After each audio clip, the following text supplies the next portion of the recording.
السلام عليكم ورحمة الله وبركاته.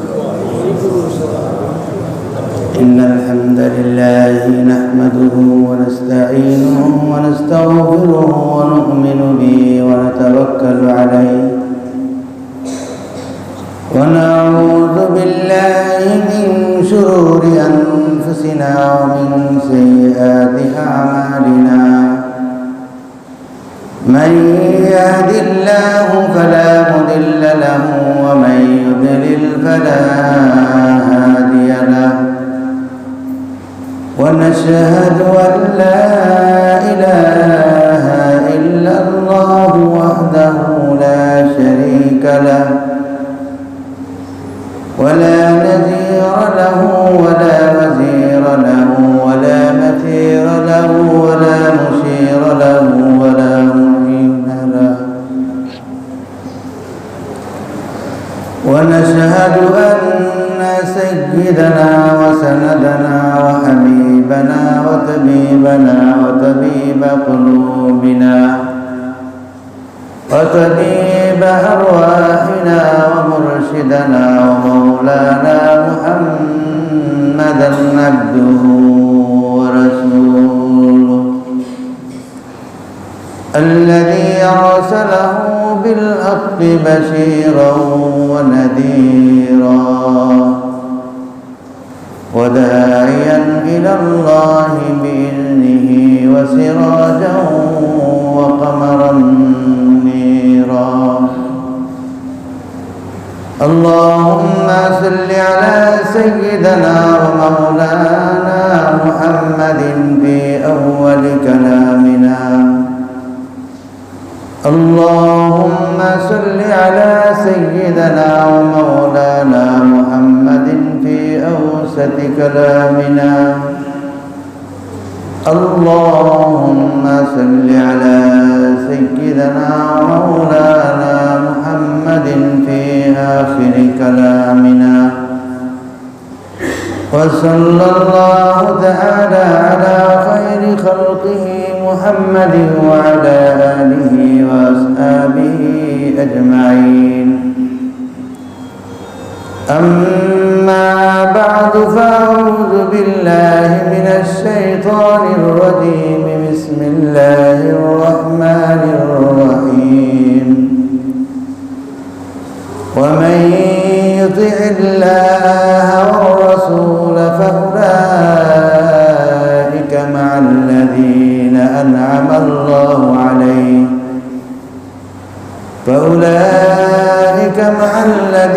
أنعم الله عليهم من النبيين والصديقين والشهداء والصالحين. صدق الله مولانا العظيم. وقال رسول الله صلى الله عليه وسلم: المرء مع من أحب، أو كما قال عليه الصلاة والسلام. وقال النبي صلى الله عليه وسلم: لا يؤمن أحدكم حتى يكون هواه تبعا لما جئت به، أو كما قال عليه الصلاة والسلام. মুয়াজ্জিন সাহেবরা কই ওই সামনে দুইটা বাতি জ্বালায় দেন, অন্ধকার দেখা। উপস্থিত মুহতারাম হাজিরিন, নেহায়েত কাবিল এহতেরাম মুআজ্জাজ মুসল্লিয়ানে কেরাম, আল্লাহ জাল্লা শানুহুর লাখ কোটি শুকরিয়া যে আল্লাহ রাব্বুল আলামিন এই পবিত্র দিনে আল্লাহ রাব্বুল আলামিনের মহান হুকুম জুমার নামাজ আদায়ের উদ্দেশ্যে আল্লাহর ঘর মসজিদে আগে আগে উপস্থিত হয়ে দিনই কিছু আলোচনা করা এবং শুনবার আল্লাহ আমাদেরকে তৌফিক দান করেছেন। এই জন্য আমরা দিল থেকে সকলে শুকর আদায় করি আলহামদুলিল্লাহ।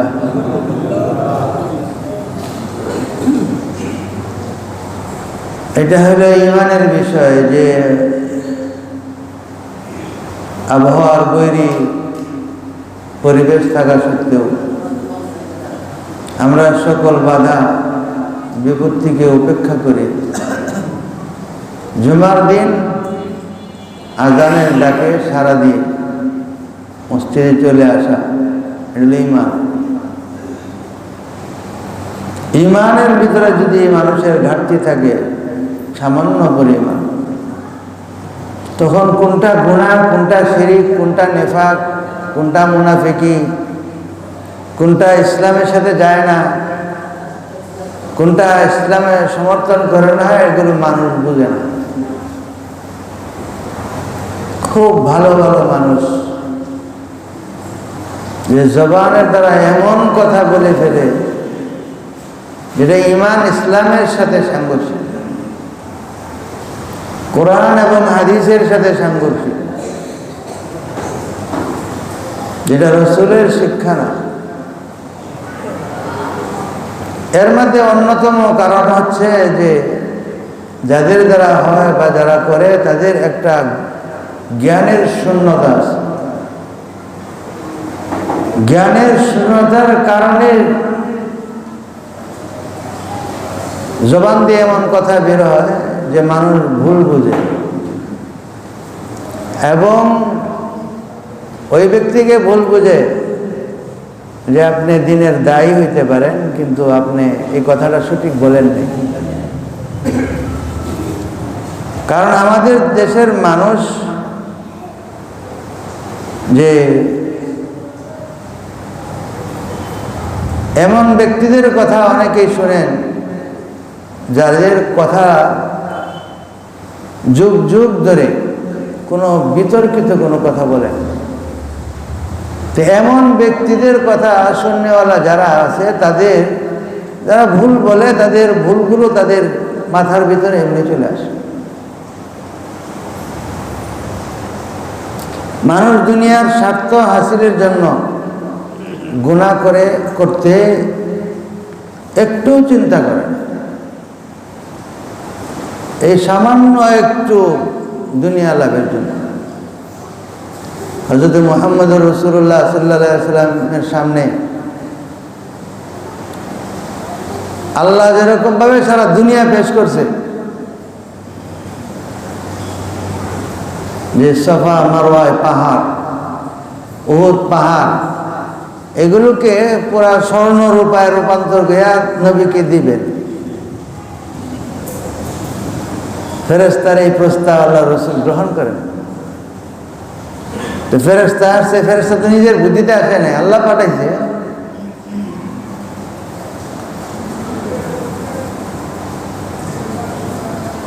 আরবের মুশরিক কাফেররাও তো একই, তারাও বলছে যে তুমি বাদশাহী দাও, বাদশাহী দেয়া দিই, অর্থ সম্পদ লাগে, অর্থ সম্পদ দিই, অনেক সুন্দরী মেয়ের সাথে বিবাহের প্রয়োজন, সেই ব্যবস্থা আমরা করে দিই। খাজা আবু তালেব, যিনি ইসলাম গ্রহণ করেন নাই, হুজুর সাল্লাল্লাহু আলাইহি ওয়াসাল্লামের অত্যন্ত শ্রদ্ধেয় সম্মানের পিতার জায়গায় যিনি পিতৃত্বের দায়িত্ব পালন করছেন, সারাটা জীবন আল্লাহর রাসূলকে আগলে রেখেছেন, তার কাছেও যখন মক্কার কুফফার কুরাইশ প্রস্তাব দিছে, আবু তালেব প্রস্তাবে সম্মতি দিয়ে আল্লাহর রাসূলের কাছে পেশ করছে। আল্লাহর রাসূল বলছেন, যদি আমার এক হাতে চন্দ্র আর এক হাতে সূর্যতে দেওয়া হয়, তারপরেও আমি আমার এই একত্ববাদ, এক আল্লাহকে স্বীকার করা, এই কাজ মানুষের কাছে পৌঁছানো, সেখান থেকে 1 ইঞ্চিও আমি সরতে রাজি না।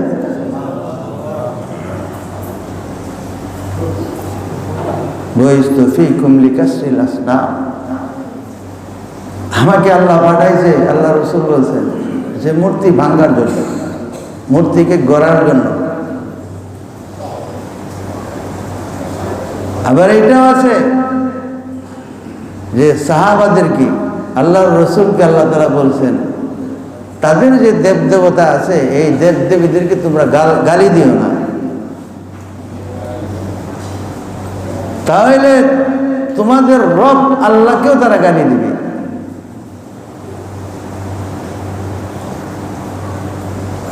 একটা হইলো যে তাদেরকে গালি না দেওয়ার, এটাকে সম্মান বলে না, যে কেন তারা যেন আল্লাহকে গালি না দেয়।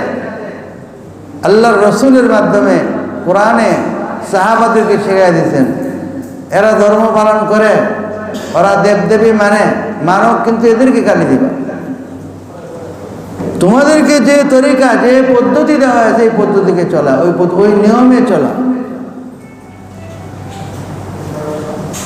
হুজুরে পাক সাল্লাল্লাহু আলাইহি ওয়াসাল্লাম মূর্তিকে দুনিয়াতে রাখার জন্য আসেননি। যদি আসতো তাহলে ওই যে কাবা ঘরে তো আপনি ইতিহাস জানেন, 313টা মূর্তি কাবা ঘরের মধ্যে রাখা, সবটিরে ভাঙছে না রাখছে? ভাঙছে না, না রেখে দিছে যত্ন করিয়া, সব ভেঙে গেল। ইব্রাহিম আলাইহিস সালাতু ওয়াস সালাম মূর্তিগুলোকে ভাঙছেন না রাখছেন?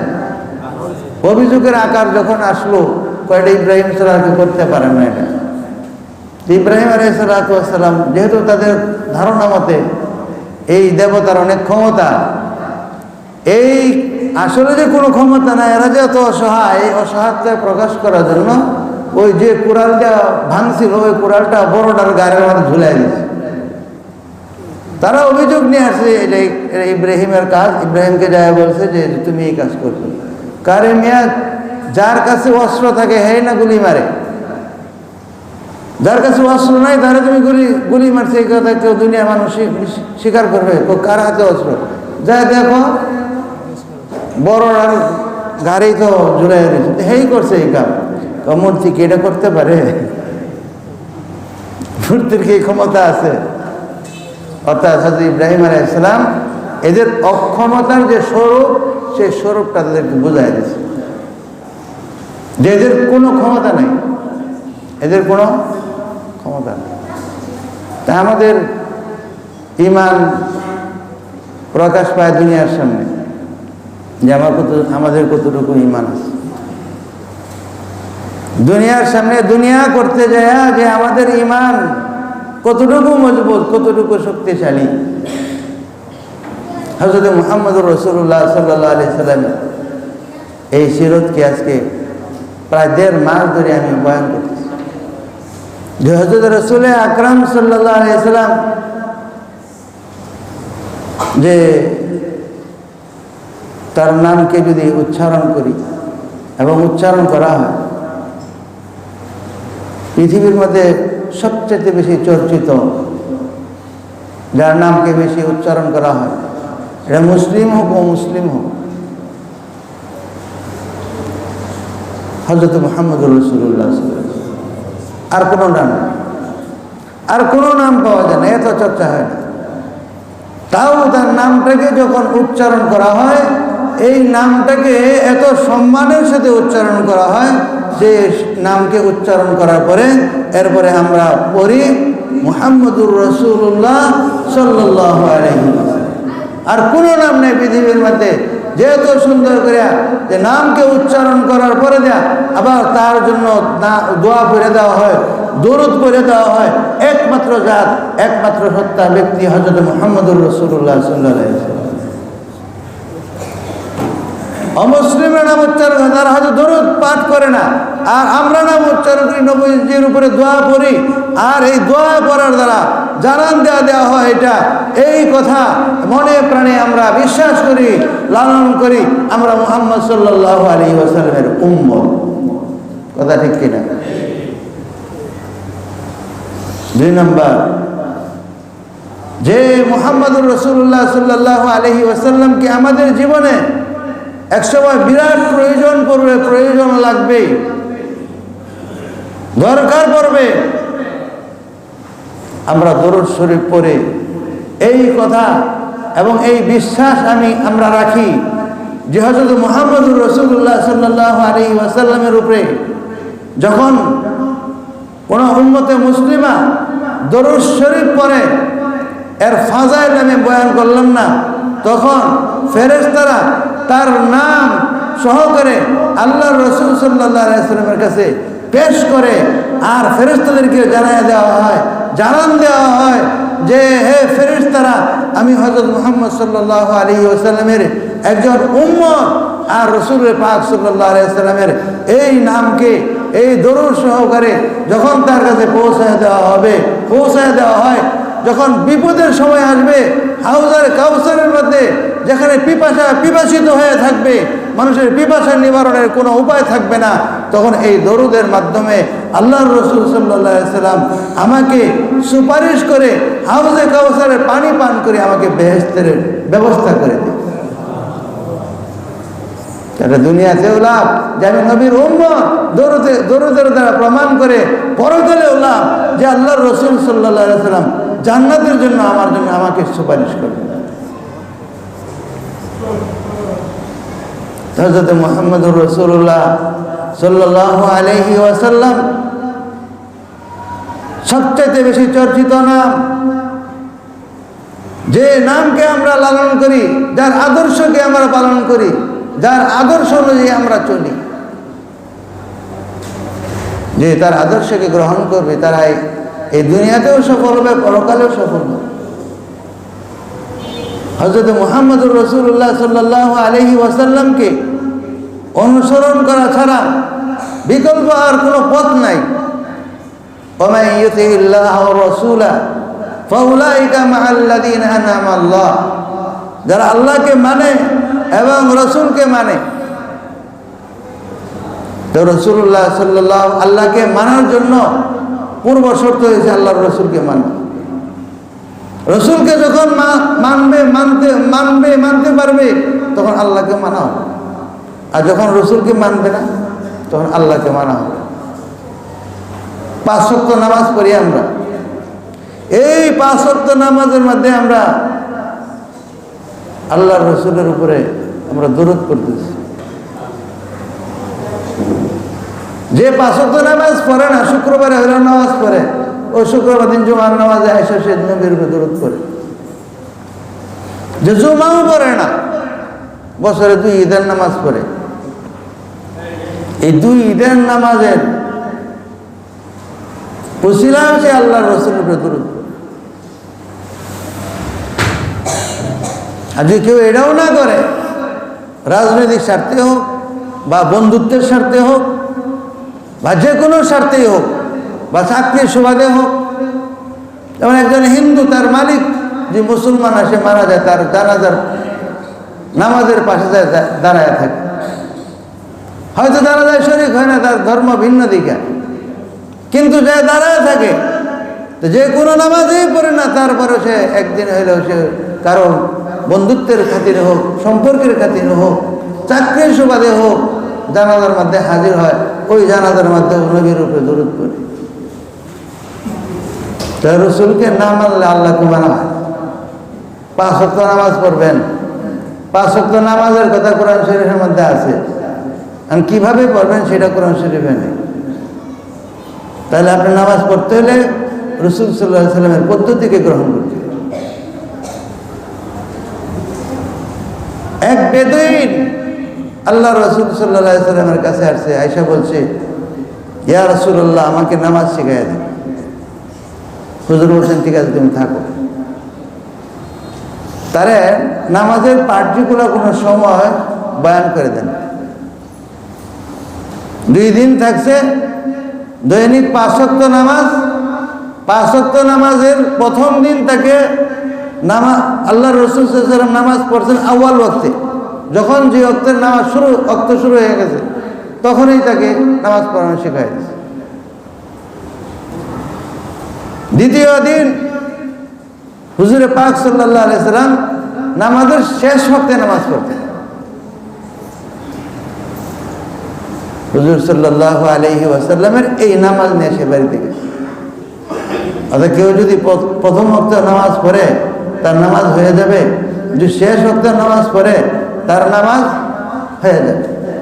তাই এখানে নবী আলাইহিস সালাতু ওয়াস সালামকে যদি না মানে তার নামাজ হবে তার সল্লু কামা রাআইতুমুনি উসাল্লি। আল্লাহ রাসূল তো স্পষ্ট ভাঙে দিয়েছেন যে আমাকে যেভাবে তোমরা নামাজ পড়তে দেখছো সেভাবে তোমরা নামাজ পড়ো। এটা তো আমাদেরকে সাহাবারা শিখাই গেছে।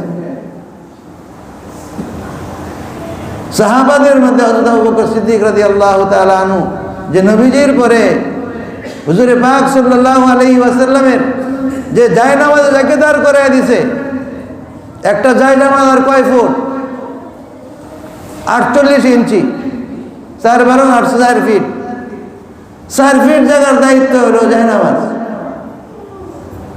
আর নবী আলাইহিস সালাতু ওয়াস সালামের সময়ে 10 লক্ষ বর্গ মাইল তখন হুজুর সাল্লাল্লাহু আলাইহি ওয়াসাল্লামের আয়ত্তে। এই 4 ইঞ্চি জায়গার নামাজের ইমামতের দায়িত্ব যাকে দিয়েছেন, এই যে এখানে 4 ফিট জায়গা দেন নাই, বরং 10 লক্ষ বর্গ মাইলের দায়িত্ব তার কাজের উপরে দেওয়া হয়েছে। সবচেয়ে নবী আলাইহিস সালাতু ওয়াস সালামকে সবচেয়ে বেশি সব দিক দিয়ে, দুনিয়া এবং আখিরাতের দিকে সব দিক দিয়ে বেশি সহযোগিতা করছেন। এই জন্য আল্লাহর রাসূল তাকে এত বড় সম্মানিত করছেন। এই জন্য হযরত নবী আলাইহিস সালাতু ওয়াস সালামের সিরাতকে আমাদের ধারণ করতে কোনো বিকল্প আমাদের নাই।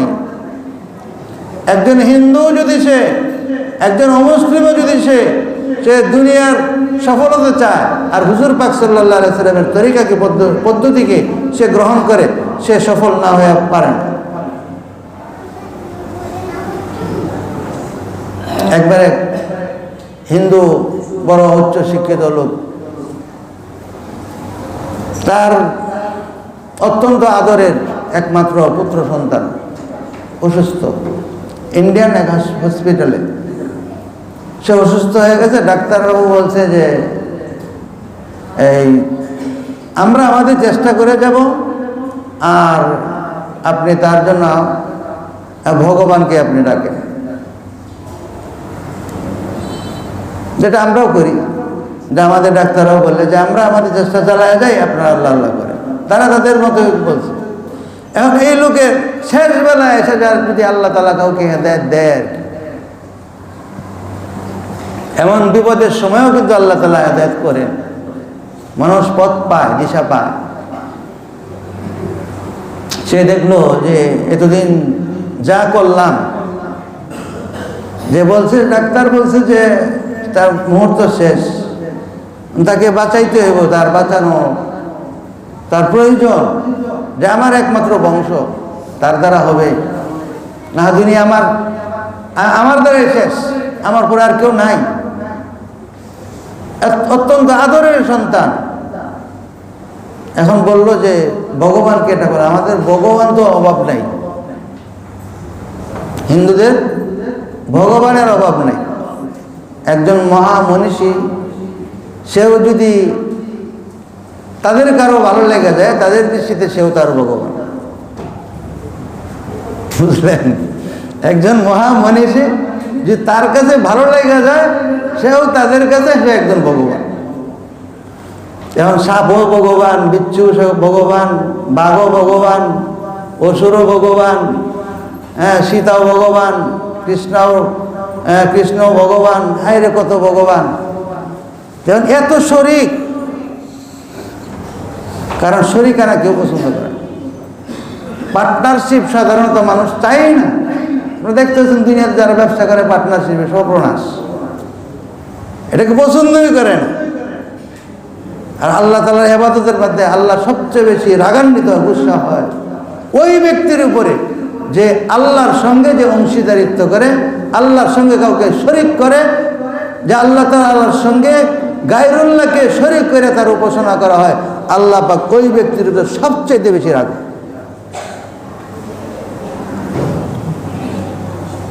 পৃথিবীর মধ্যে সবচেয়ে বেশি অপমান আল্লাহ এটাকে অপমান বোধ করেন, যে আমার সঙ্গে যে গায়রুল্লাহকে শরিক করে, এদের কোনো বোধ শক্তি নাই। ওর গায়রুল্লাহ তোকে বানায় নাই, ওর মাটি তোকে বানায় নাই, ওই মাটি তো আমি তৈরি করেছি। যে মূর্তি সে তৈরি করেছে, সেই মূর্তির উপাদান তো সম্পূর্ণ আমার দেওয়া, আমার সৃষ্টি, সে আমার মাখলুক। সে আবার কিভাবে তার প্রভু, কিভাবে তার ভগবান, কিভাবে তার উপাস্য হইতে পারে? আল্লাহ সবচেয়ে বেশি নারাজ।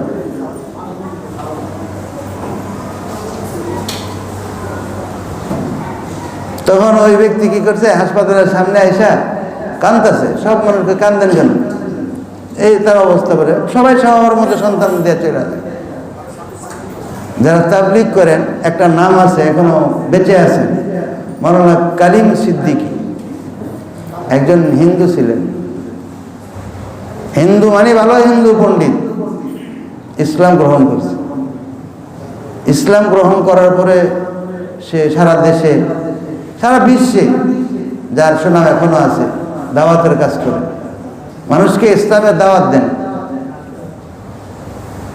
এই কারিম সিদ্দিকী দামাত বারাকাতুহু যায়, তখন মনে করছে যে এই লোকটারে দেখে মনে হয় এটা একটা দেবতা। আমি যা বললাম যে একজন ভালো মানুষ, একজন মহামনীষী, তাকে ভালো লাগে বাস তারাই তাকে দেবতা মাইনা বসে, মনে করছে যে এইটাই একটা দেবতা। তারা কাছে গেছে দৌড়ায় কানতে কানতে, কি হয়েছে আপনার? এই অবস্থা, আমার কি করতে পারে? আচ্ছা, তাকে বললো আপনি উজু করেন। উজু করছে। এরপরে বলছেন যে আপনি শুধু একটা শব্দ বলেন, ইয়া হাদি ইয়া হাদি ইয়া হাদি ইয়া হাদি, এই শব্দ বলতে থাকেন, আল্লাহর ইচ্ছা হয়তো ভালো হবে। এই লোক কি করলো, ওযু কইরা এই ইয়া হাদি এইভাবে ডাকতেছে, এইভাবে কাজ করে সে যাইতেছে। সে তার শরীরের ভিতরে অন্যরকম একটা ফিলিংস অনুভব করতেছে।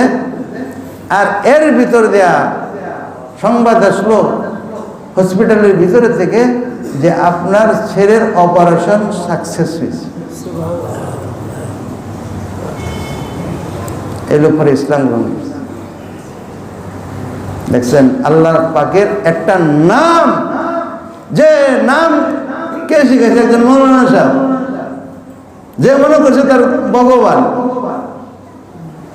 আসলে ভগবান না, পরিচয় নিছে। সে তো পরিচয় এর জন্য পাগল হয়ে গেছে।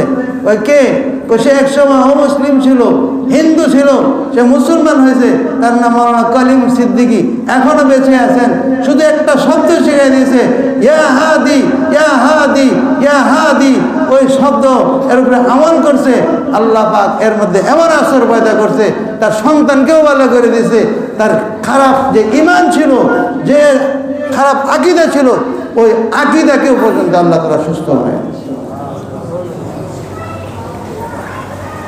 হযরত নবী আলাইহিস সালাতু ওয়াস সালামের সাহাবী রাবিয়াতুল আসলামী, কুনতু আবিতু মান নবী সাল্লাল্লাহু আলাইহি ওয়াসাল্লাম, যে রাসূল সাল্লাল্লাহু আলাইহি ওয়াসাল্লামের সঙ্গে আমি রাত্রি যাপন করতাম। নবীর সঙ্গে রাত্রি যাপন অর্থ হলো কি, যে হুজুরের ঘরে রাখতো, এরকম না। যারা হুজুরের খেদমত করতো তারা পাশেই থাকতো। হুজুরের বাড়ি কোথায়? যারা মদিনা শরীফ গেছেন, রওজায়ে আতহারে, যে হুজুর যেখানে শুয়ে আছে এটাই নবীজির ঘর। এটাই কি নবীজির? কথা বুঝেন না আপনারা? এটাই কি নবীজির ঘর? যে ঘরে, যে এখানে তিনি শায়িত শুয়ে আছেন, কবর মুবারক, এইটাই হলো নবীজির ঘর। আর যেখানে মসজিদ, যে মসজিদটা সেটা হইল যে নবীজির ঘরের দরজা, ওই দরজার সামনে তারা শুয়ে থাকতো। এই হিসাবে তারা বলতেন কুনতু আবিতু মান নবী সাল্লাল্লাহু আলাইহি ওয়াসাল্লাম, যে আল্লাহর রাসূল সাল্লাল্লাহু আলাইহি ওয়াসাল্লামের সঙ্গে আমরা রাত্রি যাপন করতাম।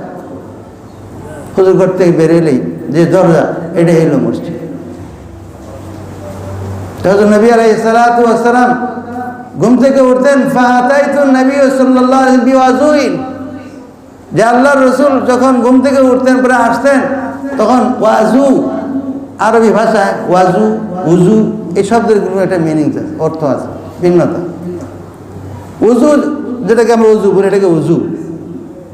আর ওয়াজু এটা হলো ওই যে পানির যে পাত্র আছে, যেখানে পানি রাখা আছে ওযু গোসলের, এটাকে বলে ওয়াজু। তো ওইটা আমরা পেশ করতাম। তা একদিন হুজুরের সামনে পেশ করলাম। পরে নবী আলাইহিস সালাতু ওয়াস সালাম খুশি হইলেন। খুশি হইয়া বলতেছেন যে হে রাবিয়াতুল আসলামিয়া, তুমি কি চাও? তুমি কি চাও? তোমার মনে কি চায়? আল্লাহর কাছে দরখাস্ত করবো, আল্লাহ যেন তোমার দিয়া দেয়। আমরা তো দুনিয়া হিসাবে বলতাম যে জীবনটা কাটাইলাম, কিছুই করতে পারলাম না। দুনিয়া আমরা কই না, দুনিয়ায় কিছুই করতে পারলাম, একটা বাড়ি হইল না, জায়গা হইল না, দুনিয়া কোনো ঠিকানা হইল না, কোনো সুখ পাই না। যার কারণে তিনি বলছেন, ইয়া রাসূলুল্লাহ উরিদু আন তাকুনা মাক, যে আখিরাতেও যেন আপনার সঙ্গে থাকতে পারি। সুবহানাল্লাহ। কি বলছেন? যে রাসূল সাল্লাল্লাহু আলাইহি সাল্লামের মাইয়াত, ইয়া রাসূলুল্লাহ আমি যেন আপনার সঙ্গে থাকতে পারি, আর কিছু চান না, শুধু একটা জিনিসই চাইছে।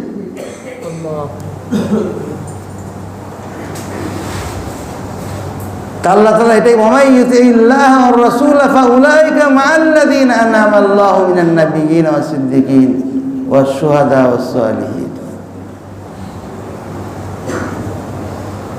যারা আল্লাহকে মানবে, রাসূল সাল্লাল্লাহু আলাইহি সাল্লামের তরিকার মাধ্যমে, পদ্ধতির মাধ্যমে, অন্য কোনো পদ্ধতি নাই, অন্য কোনো পথ নাই, অন্য কোনো পথের মাধ্যমে দুনিয়াকেও হাসিল করা যায় না, আখিরাতকেও হাসিল করা যায় না। দুনিয়াতে সফলতা আসে না, আখিরাতে সফলতা আসে না। আখিরাতের সফলতা একমাত্র আসবে হযরত রাসূল সাল্লাল্লাহু আলাইহি ওয়াসাল্লামকে মানার দ্বারা, মানার মাধ্যমে। এজন্য কথা বললে আমাকে হুঁশ করে কথা বলতে হবে। আমাকে আমার কোনো উদ্দেশ্য থাকলে সেই উদ্দেশ্য শালীন ভাষায় হইতে হবে।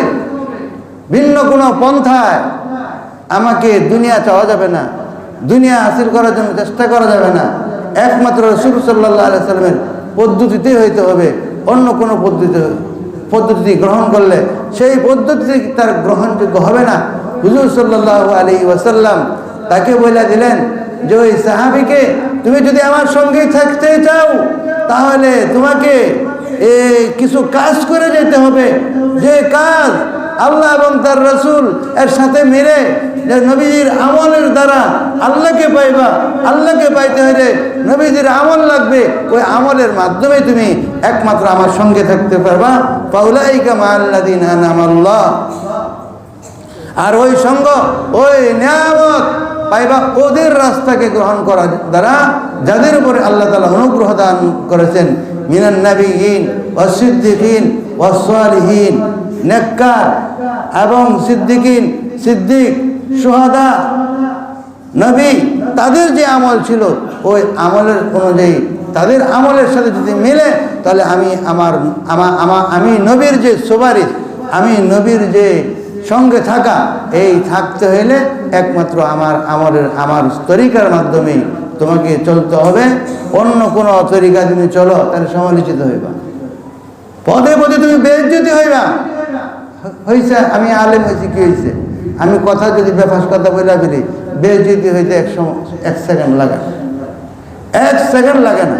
আপনারা দেখতেছেন, আমার বলার প্রয়োজন নাই।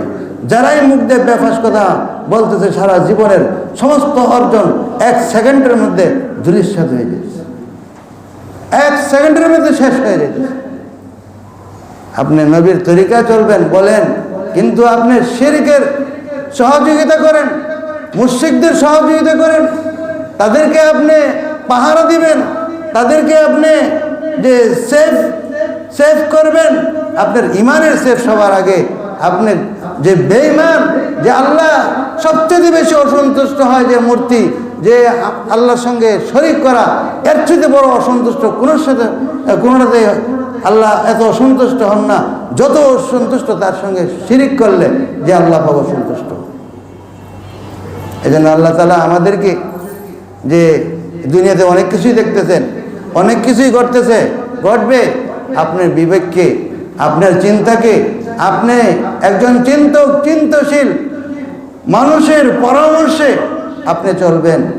যারা এই ধরনের বেফাস মন্তব্য করে, বেফাস কথাবার্তা বলে, আমি আজকে নাম নিলাম না, ওই সমস্ত লোক, চিহ্নিত লোক, যে আজকের এই ময়দানের মধ্যে ইমান কিন্তু প্রকাশ হয়ে যাচ্ছে, যে কার ইমানের পরিধি কতটুকু, তার ইমান কতটুকু, এবং সে দুনিয়ার জন্য সে কতটুকু করতেছে।